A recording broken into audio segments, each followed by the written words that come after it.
পৃথিবীর সবথেকে সুন্দর জিনিসকে কখনো ছোঁয়া যায় না বা দেখা যায় না, তা কেবল অনুভবেই পাওয়া যায়। যে তোমাকে হারিয়ে ভালো আছে তাকে কখনো ভালোবাসতে জোর করো না। তুমি আমার দুঃখের কারণ হলেও একমাত্র তোমার কথাতেই আমি হাসি। স্বার্থপর লোকেরা কখনো তোমায় গুরুত্ব দেবে না যতক্ষণ না তুমি তাদের জন্য কিছু করছো।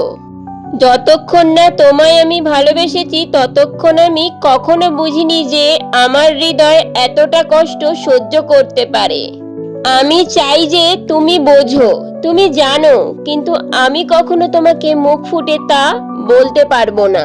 সত্য সুন্দর হয়ে যেথায় প্রকাশ পায়, উৎসব তো সেখানেই। কারোর সাথে এত বেশি জড়িত হবেন না যতক্ষণ না সেও আপনার প্রতি একই রকম অনুভব করে, কারণ একতরফা প্রত্যাশা কেবল সর্বনাশের পথেই চালিত করে। হৃদয়ে জমা হয়ে আছে আহত স্মৃতির ভিড়, তবুও তোমাকেই খুঁজেছি আমি, এখনো চাই তোমাকেই। প্রতিটি মুহূর্ত যেন চোখের সামনে ভেসে ওঠে যখন শুনি পুরনো দিনের সেই গানগুলো, যা কখনো আমরা দুজনে গেয়েছিলাম একসাথে, একই সুরে। আমার নীরবতা হলো আমার দুঃখের আরেকটি ভাষা।